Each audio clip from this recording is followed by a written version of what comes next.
Bernard Le Faucheur, bonsoir. Tu es l'invité de l'Institut romain d'ostéopathie. Est-ce que tu pourrais te présenter succinctement? Bien sûr. Je m'appelle Bernard Le Faucheur. J'ai la formation de masseur-kinésithérapeute au départ et ensuite ostéopathe. Et j'ai passé plusieurs formations, plusieurs diplômes. Anatomie, diplôme universitaire de physiologie, diplôme universitaire d'ergonomie. Et j'enseigne depuis une quinzaine d'années dans des structures ostéopathiques. J'ai été invité par l'Institut roumain d'ostéopathie pour donner une intervention spécifique dans un domaine que je connais bien, c'est le domaine du fascia.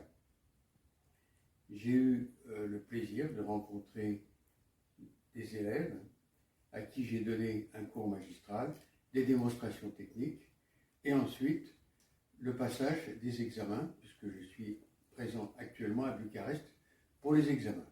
Donc tu étais le directeur du jury, Exact. Du jury qui a fait passer le clinica à l'Institut romain d'ostéopathie. Donc c'était la troisième fois que le clinica avait lieu. Donc notre institut a maintenant 10 ans d'existence. Donc nous sommes à la 10e promotion et c'était donc la troisième fois qu'on organisait cet examen. Tu étais déjà passé les 2 premières fois et tu avais donc conduit ce jury à chaque fois.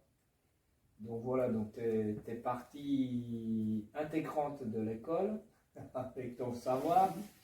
Alors est-ce que tu pourrais donner quelques conseils ou est-ce que tu pourrais nous faire part aux étudiants de ce que tu as vécu, ressenti et tout ce que tu considères que nos étudiants devraient connaître, savoir, comprendre et apprendre? Naturellement, la première fois que j'ai été président du jury, j'ai assisté à des débutants, des gens pleins de bonne volonté. Dans l'intervalle, l'enseignement donné par le directeur et les différents enseignants qui sont passés dans l'institut, il y a eu un progrès absolument magistral. Et là, je viens d'assister aux démonstrations du travail de chacun des élèves et j'ai des critiques objectives et des compliments objectifs à fournir. Voilà, je voudrais que tu dises, voilà, sans atténuer tout ce qu'ils ont à apprendre, parce que ce que nous ça va venir. Ce que nous souhaitons, c'est d'apprendre. Voilà. Tu me dis. Bien, alors je vais commencer par le plus désagréable. Mes observations, elles sont sans appel. J'ai 40 ans d'expérience et je peux me permettre de prendre la liberté de servir d'aîné à ces étudiants. Bien, j'ai observé certaines choses qui ne me plaisent pas du tout. La tenue vestimentaire, la façon de se comporter lors de l'interrogatoire. J'apporte une grande importance sur la position du thérapeute lorsqu'il fait des examens physiques et lorsqu'il applique des manœuvres de correction ostéopathique. Qu'est-ce qui t'a déplu dans l'interrogatoire? Alors, l'interrogatoire, on s'attache surtout à des détails, alors que l'essentiel. Moi, personnellement, lorsque je consulte un patient, la consultation commence dans la salle d'attente. Je regarde, je le fais passer devant moi, je regarde comment il marche, comment il se lève, comment il s'assoit, comment il se tient sur la chaise, et j'ai déjà des éléments intéressants, et j'ai fait tout pour le mettre à l'aise. Je ne suis pas derrière mon écran en permanence, je tape le compte-rendu. Après, je prends juste quelques notes brèves, et là, je m'attache à voir le physique de la personne, la façon dont elle se comporte, et j'essaye de me faire une idée globale. J'examine en quelque sorte mon patient dans son jus, dans ses vêtements. Je ne vais pas lui demander de se déshabiller tout de suite. Je rappelle une chose, il y a l'examen clinique qui est très important. L'examen clinique, c'est basé sur l'observation, sur ce que le patient va amener. Et n'oubliez pas que lorsque vous arrivez à faire parler votre patient, sans l'interrompre, il va vous amener sur un plateau son propre diagnostic, qui en général est le bon diagnostic. C'est à vous, le technicien, l'ingénieur du corps, à faire le reste. Bien. Lorsque l'interrogatoire est terminé, il y a eu des points positifs, il y a eu des questions intéressantes, mais ce n'est pas suffisamment fouillé, ce n'est pas suffisamment Pointu. complet, il faut être pointu dans sa démarche. Bon, ensuite, n'oubliez pas que votre diagnostic, vous ne pouvez pas le poser d'emblée en disant je vais faire ci, je vais faire ça, avant d'avoir tous les éléments. Alors, moi je pense qu'il y a le départ du diagnostic sur l'observation clinique, sur l'interrogatoire, mais également votre diagnostic, vous allez le formuler au fur et à mesure de votre consultation. À chaque fois, vous aurez des éléments différents. N'oubliez pas que lorsque vous voyez un patient habillé, partiellement déshabillé ou complètement déshabillé, vous n'aurez pas tout à fait la même attitude devant vous. Donc c'est à vous de faire la différence. Absolument. Oui. Donc c'est un diagnostic précis et construit, successif. Observatoire. Oui, donc il faut qu'il y ait des étapes successives. N'hésitez pas à le faire marcher, à le faire s'asseoir, pour vous faire une idée un petit peu de sa motricité et de la façon dont il va présenter la chose. Parce que lui, il va vous dire tout de suite, il va se lever, il va vous dire, vous savez, c'est là que j'ai mal, c'est là que j'ai mal, j'en ai assez, ça fait 6 mois que je souffre, faites quelque chose. Il vous donne déjà des éléments de la localisation de sa douleur par le langage corporel, qui est quand même un élément important. Bien. Ensuite, vous allez l'amener à lui parler non pas de ses lombaires, mais de ses cervicales, de ses épaules, son activité professionnelle. Est-ce qu'il fait des gestes répétitifs? Et c'est là qu'interviennent les notions d'ergonomie au travail. Comment êtes-vous placé derrière votre ordinateur, devant votre machine-outil, quand vous conduisez votre camion ou quand vous êtes assis à faire votre informatique. C'est très important parce que ça vous donne souvent des solutions et non pas des conclusions. Donc ça, c'était pour l'interrogatoire. Et après, voilà. Pour les tests, est-ce qu'il faisait Alors bien les tests, vous commencez à faire déshabiller progressivement. Là, j'ai vu que vous les avez fait déshabiller très vite ou pas du tout, ce qui n'est pas normal. On fait toujours un peu déshabiller, se mettre à l'aise, mais selon l'âge, selon le sexe, selon le cas à traiter, vous y allez très progressivement. S'il s'agit d'un problème de cheville, je suis désolé, il faut examiner l'ensemble du corps. Comme une cervicalgie s'examine avec l'ensemble du corps. Placez-vous, comment vous travaillez, monsieur ou madame, quelle est la position que vous avez, et vous lui faites singer le geste. C'est important, tout ça, ça demande très peu de temps. Ensuite, les tests, on commence par des tests debout.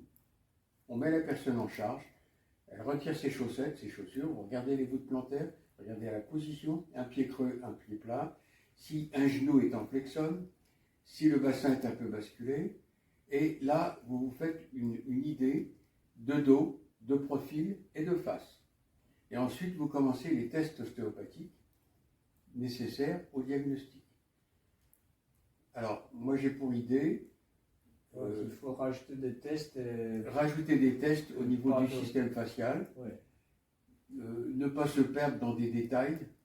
Regardez l'allure globale de l'individu et petit à petit, vous rentrez dans les détails. Tests cervicaux debout, flexion, extension, rotation, latéroflexion, les épaules, penchez le buste en avant, et ensuite, regardez les tests classiques ostéopathiques, plier légèrement un genou, les tests de bascule du bassin. Ensuite, les tests faciaux, où on demande à la personne de tourner le buste pour voir l'ensemble de la torsion, comment les différents fascias suivent le mouvement. Droite, gauche. Ensuite, les tests classiques, inclinaison latérale de l'autre côté. Ensuite,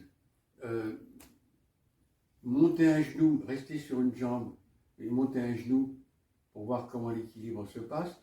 Où avez-vous mal? Qu'est-ce que vous ressentez? Et petit à petit, la personne vous montre un endroit précis de sa douleur, qui n'est pas forcément l'endroit à soigner tout de suite. Droite, gauche. Ensuite, vous le faites marcher, s'asseoir, et vous faites les tests assis. N'oubliez pas, les tests en charge ont une valeur que les tests assis n'ont pas forcément. Les tests assis vont très bien pour tout ce qui est palpation au niveau de la colonne vertébrale.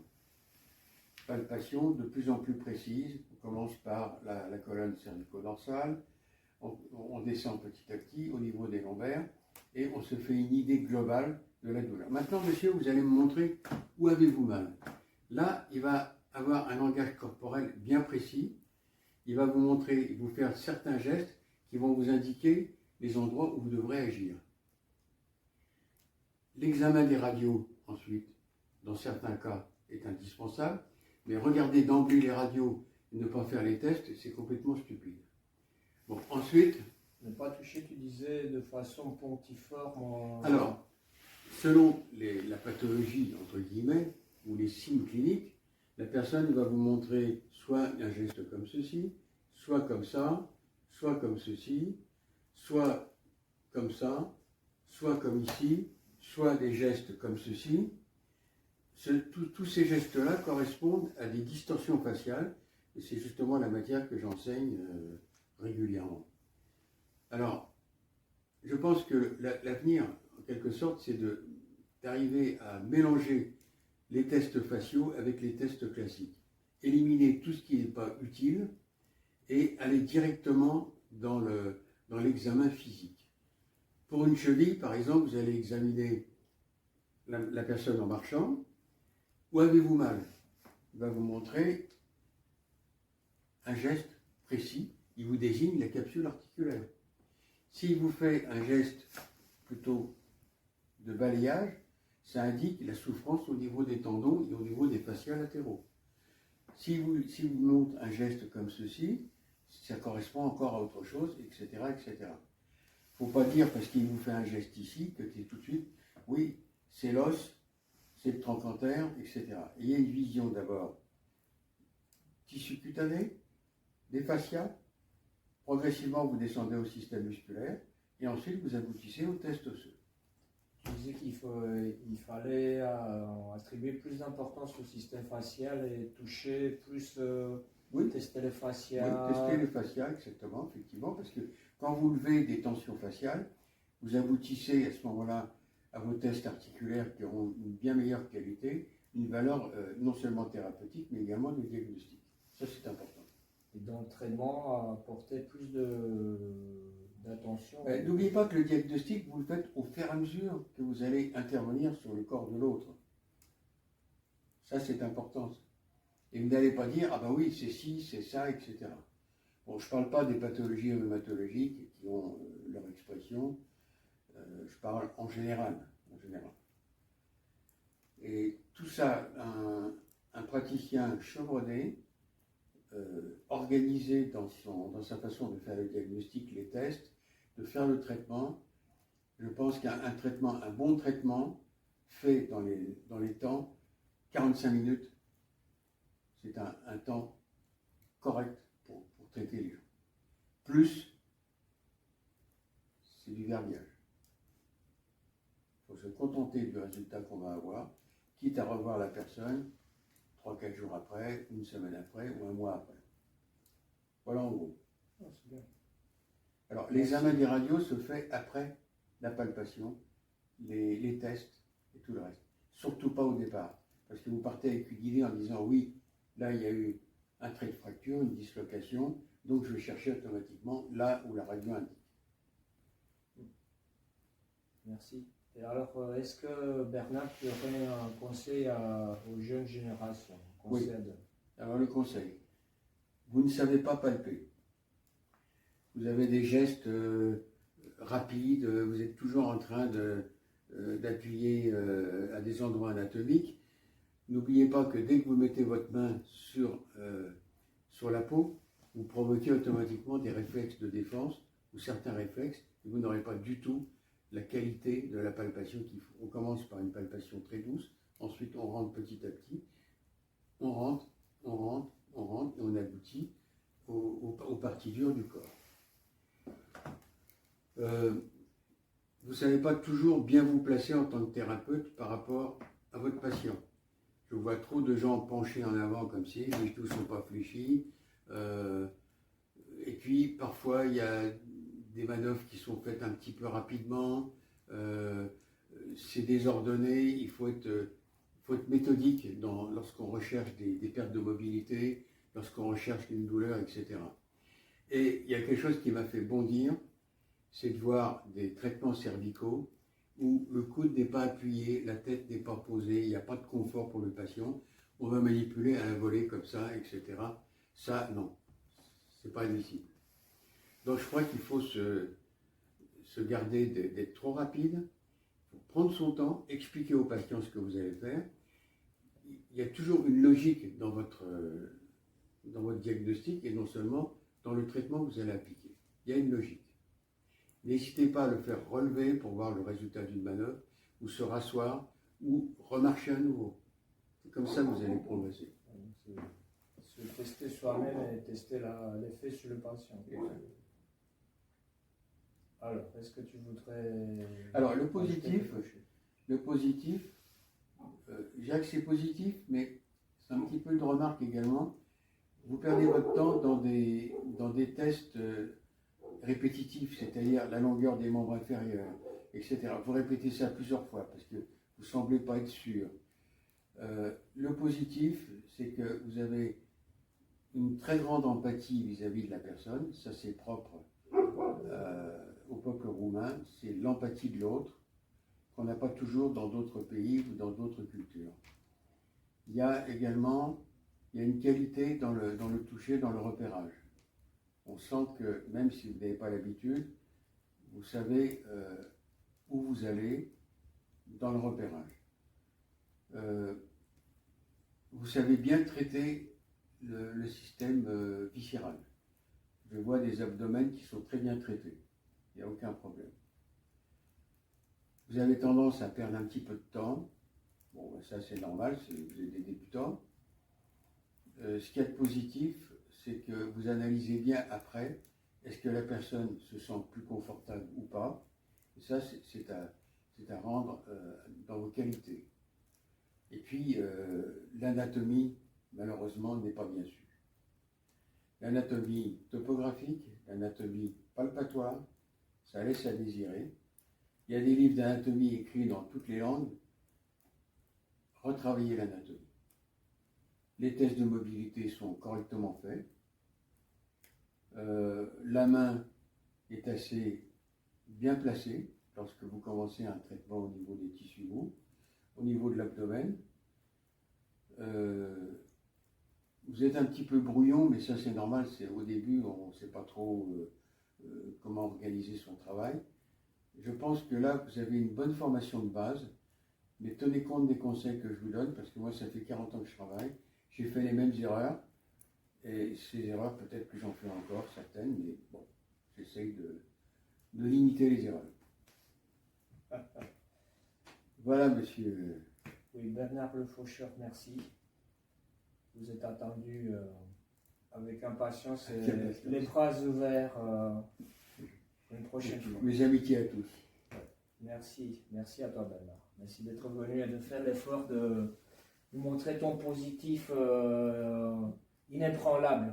Moi, j'hésite pas à servir de sujet. J'hésite pas à recevoir même des remarques qui sont parfois fondées. C'est comme ça qu'on progresse. Et moi, en tant qu'enseignant, je pense que j'ai autant appris avec mes patients que dans les livres. Merci à tous. Merci à toi.